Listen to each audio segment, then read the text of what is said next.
Warning: the following is a work of fiction and not intended for children or other sensitive individuals. Viewer discretion is strongly advised. The Ballad of Stormy, Part 5. Stormy woke to the usual peeping and chirping of her babies, letting her know that it was time for milkies. She stretched her stiff joints and scratched at the rope around her neck. She sighed and began tending to her babies. At least they gave her heart happies. She started with her bestest baby, the one that looked like her. She carefully licked him clean until his steel gray and white dappled fur gleamed in the early morning sunlight. She gave him a kiss on the nose. I'm bestest baby, so have firstest milkies. And she placed him on a teat. She picked up his brother next, the little white colt. She licked him clean and placed him on her other teat, where he began to hungrily drink his fill. Next were her two pointed babies. She picked up the first one she saw. She loved her little pointed babies. They looked just like her special friend Snowball. She missed him very much and forgave him for giving Sunshine special huggies too. She knew that if she could find him, he would know what to do. He was so smart. She placed her little filly on the teat her bestest baby had vacated and looked around for her lastest baby. Where was she? Stormy clapped her hoovesies to her mouth in a happy gasp. Had she become a splorin' baby overnight? The thought filled her heart with glee. Of course she had. She had the bestest, smartest babies ever. She waited until the filly had had her fill, then placed all of them on her back. She scratched again at the rope. It had begun to pull away the fur, leaving a patch of skin where it was bald and defenseless against the harsh fibers. She bolstered herself. She needed to find her splorin' baby and give her milkies. She knew that even a splorin' baby wouldn't have gotten far. She walked around the tree, calling for her baby. Pointy baby! Little pointy baby! Where are you? It are milky times! There was no answer and no sign of the little unicorn.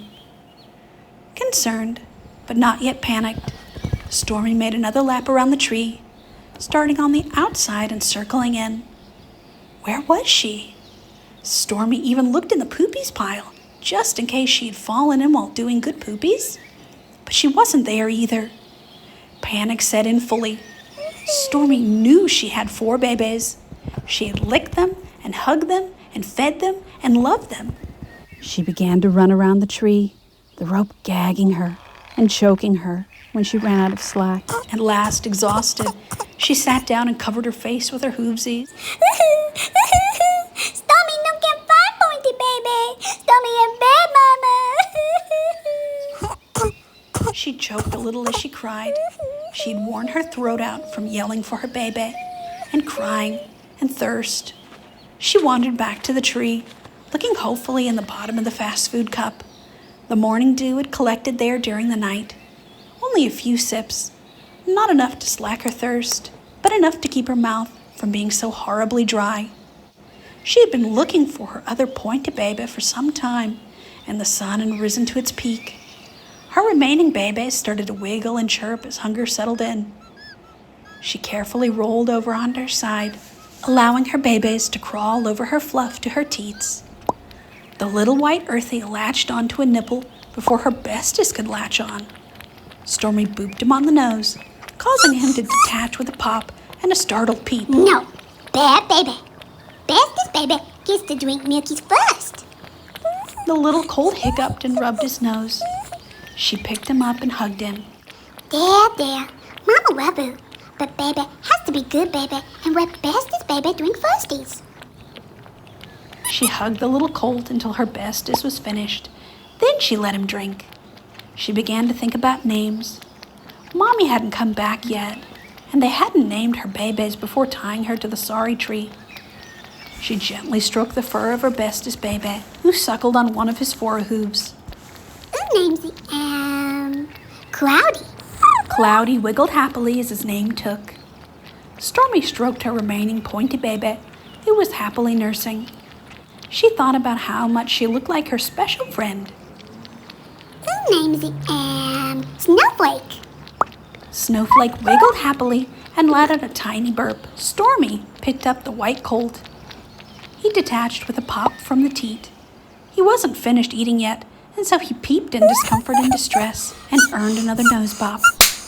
He whimpered. Shh, wait a baby. Her name's Trouble.